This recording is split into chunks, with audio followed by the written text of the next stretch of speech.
Na parte 2 dessa aula 3, nós voltamos ao nitrogênio aqui especificamente para falar da síntese de amônio. Nós vimos a síntese de amônio em nível industrial, em escala industrial, que é feita a partir do processo de Haber-Bosch e que envolve altas pressões e temperaturas, né, 400 graus, uma dezena de atmosferas ou mais. Então, nesse sentido, no laboratório, obviamente, nós não vamos usar essas condições, e para isso, no roteiro de vocês tem a síntese a partir da reação do hidróxido de amônio e do hidróxido de sódio. Então, no laboratório, isso daqui é uma aula demonstrativa, porque não há, não há sentido de todo mundo fazer, porque uma vez que é demonstrativo, é mais fácil de todos assistirem, certo? Então, a ideia é montar esse sisteminha, ou o aluno monta e depois um grupo faz a demonstração para todos, ou como é o caso normalmente, esse sistema já está montado no laboratório e aí todo mundo assiste a demonstração. Então, a gente vai passar aqui para cada um desses dispositivos e falar como está no roteiro. Então você tem um Kitasato de 500 ml, né, aqui em cima com um funil de adição, que aqui na foto corresponde a esse cara, e nesse funil de adição vai ser adicionado a solução concentrada ou hidróxido de amônio concentrado, e aqui embaixo o hidróxido de sódio na forma de lentilhas. Posteriormente, quando for produzida a amônia aqui, a reação é essa que está aqui em cima. Então você vai reagir duas bases, e isso é interessante para vocês proporem como que é esse mecanismo de reação. Fica isso aí como uma questão. Gerando a amônia, água e ainda um pouco de hidróxido de sódio aquoso, diluído, certo? Essa amônia gerada do gás, ela vai ser passada, ou ela vai ser conduzida, né, por pressão aqui dentro, para essa chamada aqui torre de secagem, que nessa torre de secagem você tem uma mistura em pellets grossos, não pode ser fininho para não entupir e comprometer o fluxo de gás da amônia, certo? Dióxido de cálcio e hidróxido de sódio. A ideia é, parte dessa água que ela não pode seguir em frente, porque no condensador, como a temperatura vai estar muito baixa, ela vai virar gelo, ela pode entupir a entrada aqui do condensador, né, do frasco condensador, e ao mesmo tempo também contaminar seriamente a reação posterior, que nós vamos usar sódio metálico, adicionar sódio metálico na amônia líquida. E se tiver presença de água, esse frasco todo aqui poderia explodir. Então ela tem que ter essa secagem, certo? Então essa torre aqui tem que estar tanto com óxido de cálcio quanto o hidróxido de sódio, né, bem secos, e sem estar comprometidos com umidade, qualquer coisa. Pode-se usar, se não tiver óxido de cálcio, também cloreto de cálcio, mas o indicado é esse daí. Depois ela passa por um borbulhador com parafina líquida, que é um alcano, né, com cadeias com tamanho de cadeia de variadas de 15 até 40, né, carbonos. E a ideia aqui são duas. Primeiro é usar como referência de fluxo de gás. Então você não vai ver quanto gás está sendo produzido, e com isso então a velocidade de borbulhamento aqui você consegue usar para controlar a adição, certo? Que ela não pode ser muito rápida por causa da pressão que vai criar. E segundo, para também servir como um selo para evitar o retorno da amônia aqui para o sistema. Então ela borbulha, vai e evita de voltar também. E se tiver alguma pressão negativa no sistema, você começa a ver a parafina subir aqui na coluna, no tubo, e com isso te indica também que há algo errado, certo? Então ele tem essas duas funções. A principal delas é controlar a velocidade de produção da amônia. Após isso, a amônia então vai para o próximo, que é o chamado frasco condensador. Aqui uma visão ampliada desse frasco, né, que também é chamado de frasco de Dewar não espelhado. Então é um tubo de vidro que dentro dele tem mais dois tubos. A amônia entra por aqui, certo? Entra nesse frasco aqui, que é essa parte aqui desse tubo, que está desenhado nesse formato aqui com um dedo. E aqui em cima é como se tivesse, dá para ver aqui na foto, um tubo de ensaio aqui, né? Essa parte do tubo de ensaio é aberto. Então vocês estão vendo aqui uma conexão esmerilhada, aqui em cima com a boca como se fosse de funil. Então aqui dentro é despejado nitrogênio líquido, certo? A menos 198 graus Celsius, e ele serve como condensador. Então a amônia, a hora que entra aqui, vai ser reduzida a temperatura, né? Ela vai encontrar essa temperatura, ela vai condensar, vai virar líquido e vai se acumular aqui embaixo. Para esse sistema não ficar fechado e criar pressão, dessa região aqui em cima, certo? Que está um pouquinho desenhado mais para baixo aqui, mas dessa região aqui sai um outro tubo que vai conectar aqui embaixo com esse tubo de saída. Por que ele tem que ser aqui em cima? Porque ele só vai coletar vapores. Então você vai produzir amônia.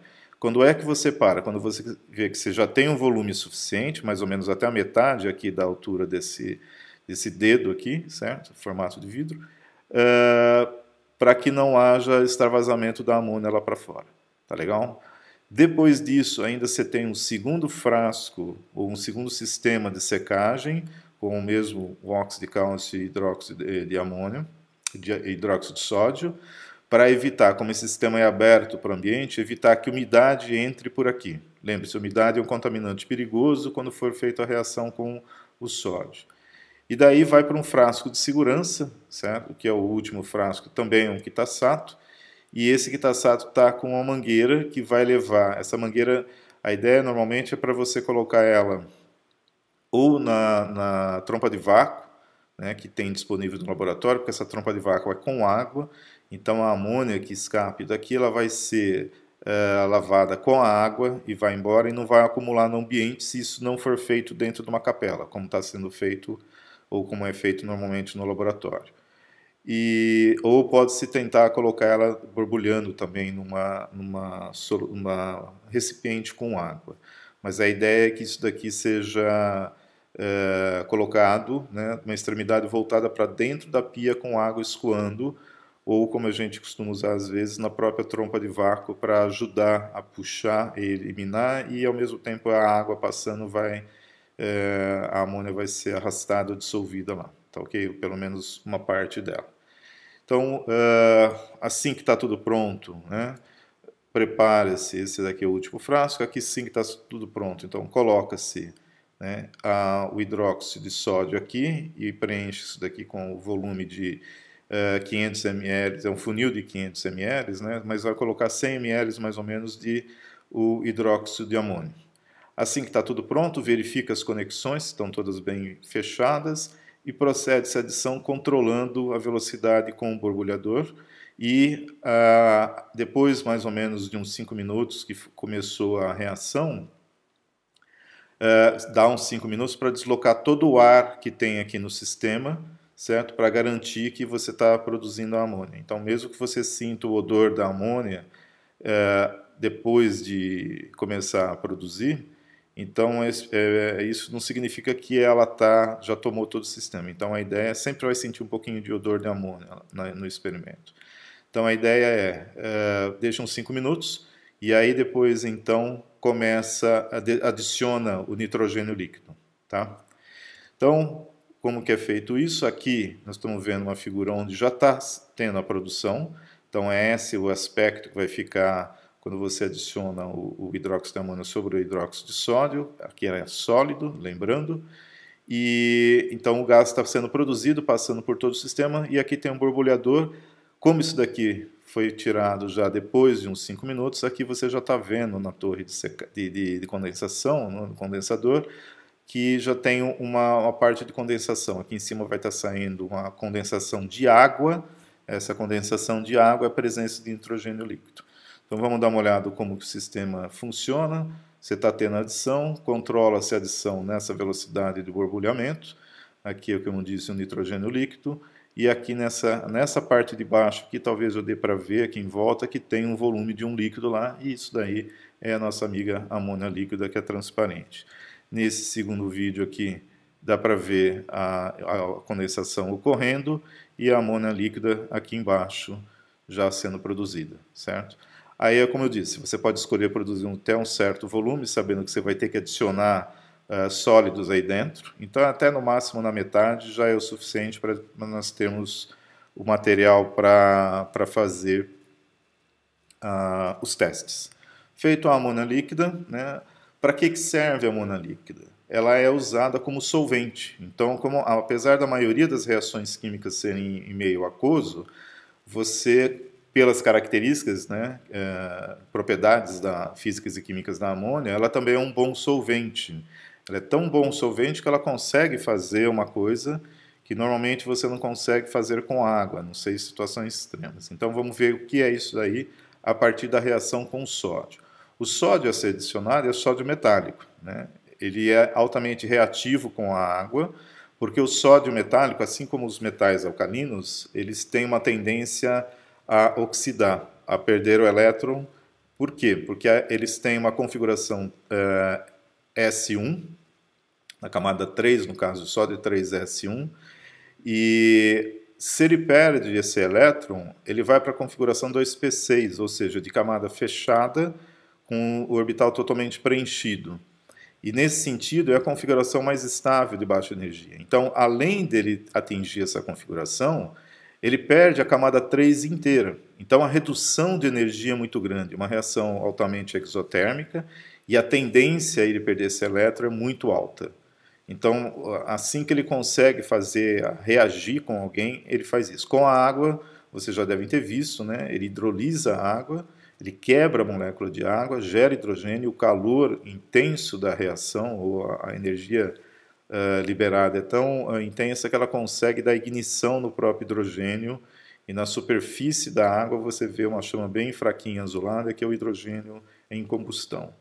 Então, por isso que não pode ter água no processo. Então, ele tem que ser guardado, normalmente é guardado num hidrocarboneto, né, porque ele tem pouca afinidade por água nesse caso, normalmente é querosene, para evitar justamente esses processos de oxidação. Mesmo assim, ainda você vê uma camada de óxido de sódio sendo formada aqui na superfície, que é essa coisa que pode ter um tom amarelado ou esbranquiçado.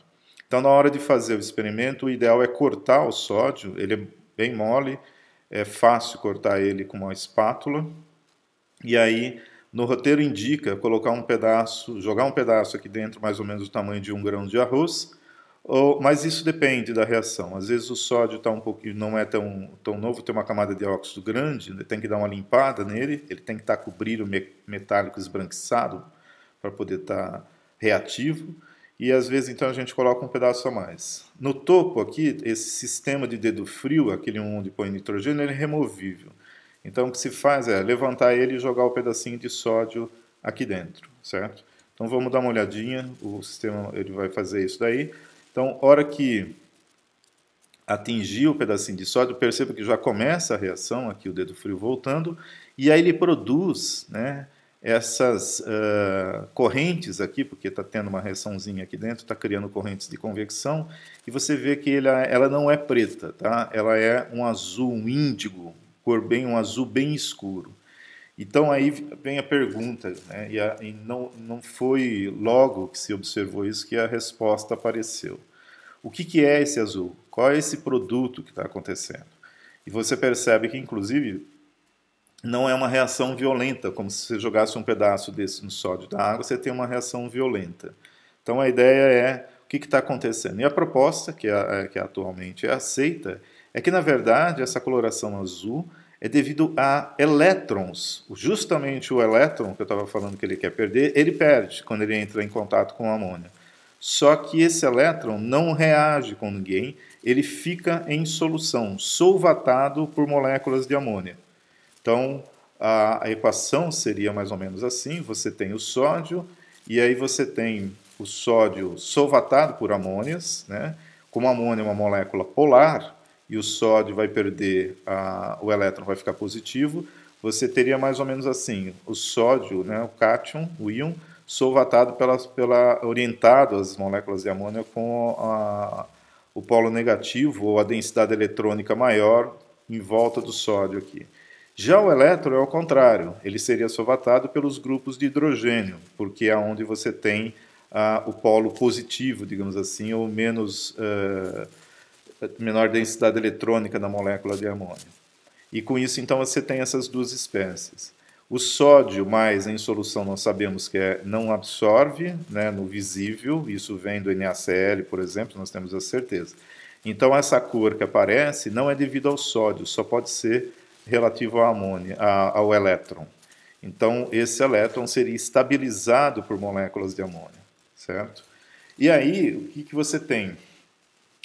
Ela fica azul quando a concentração de elétrons é menor do que 1 para 6 moléculas de amônia, ou seja, quando você tem muito mais moléculas de amônia no líquido, ou na solução, vou falar assim, do que elétrons. Sobra amônia para poder estabilizar esse elétron lá.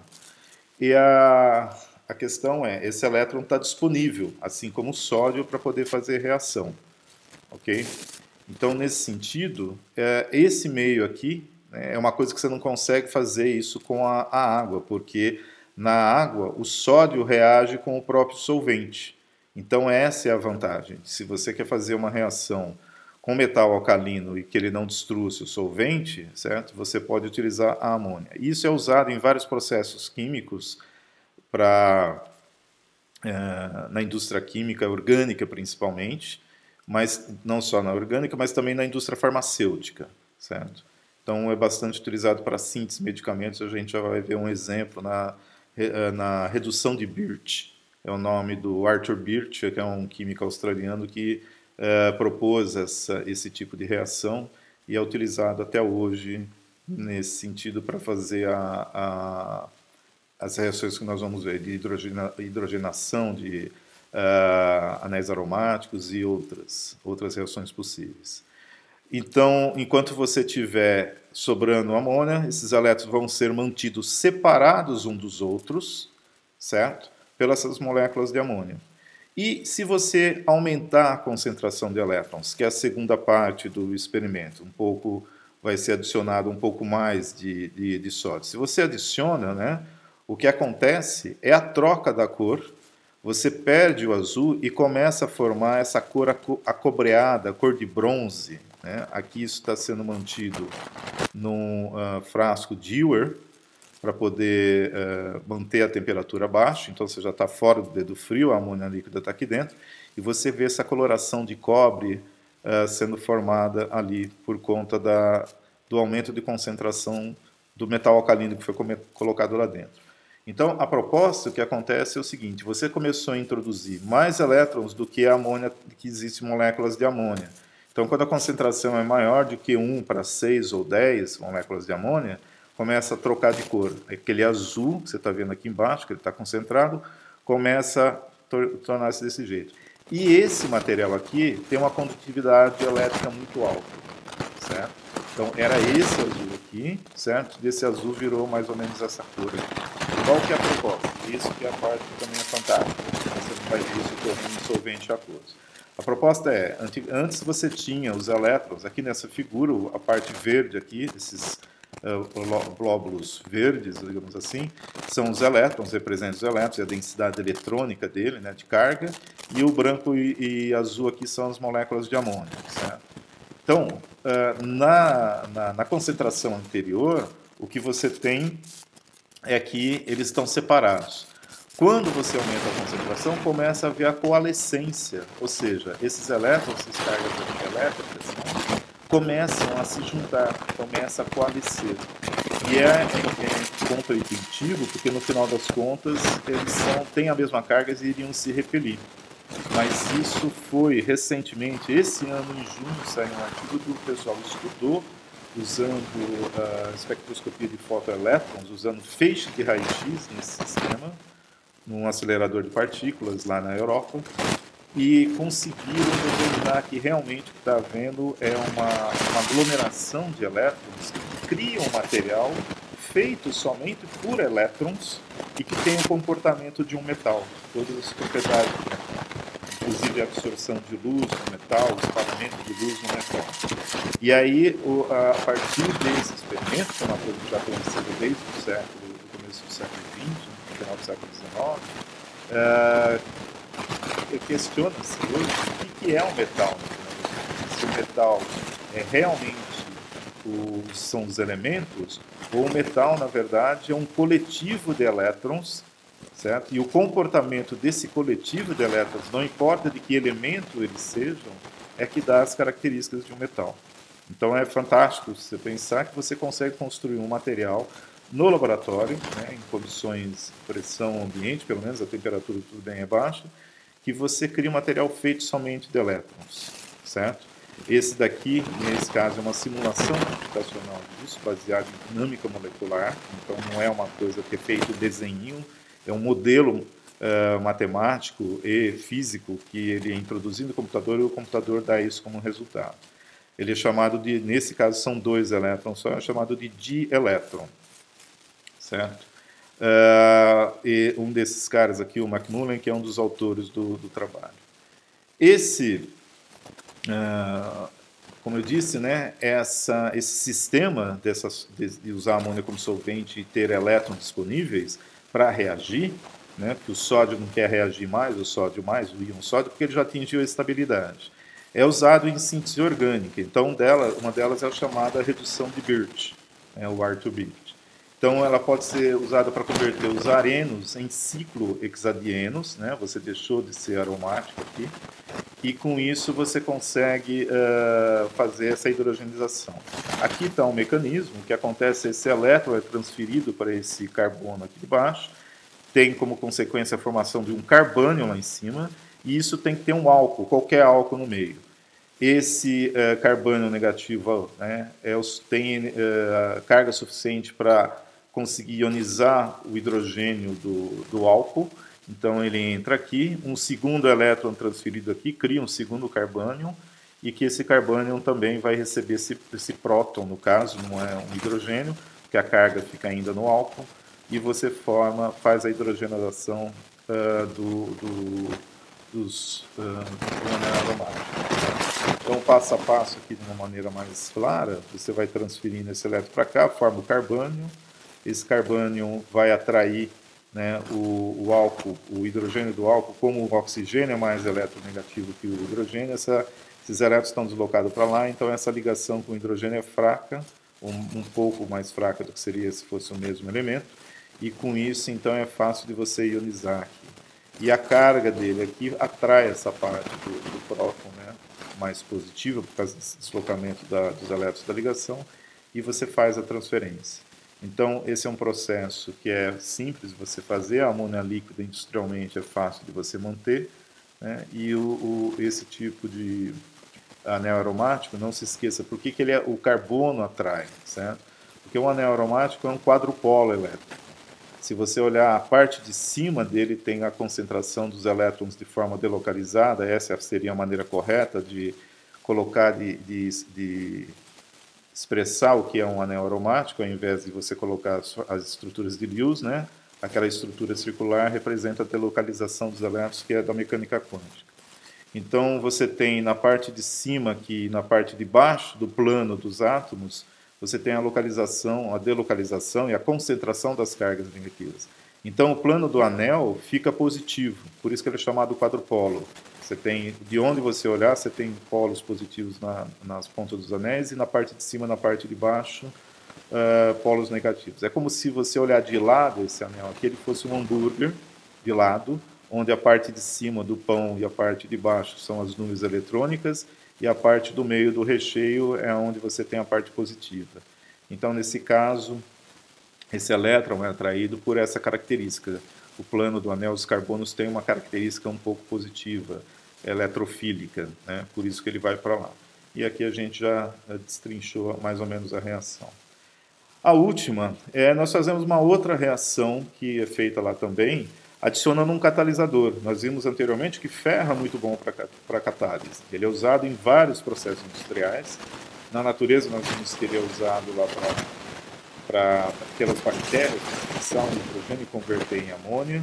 Na sua cadeia de transporte de elétrons, também ele é usado para isso, para fixar o oxigênio, para ser convertido em água.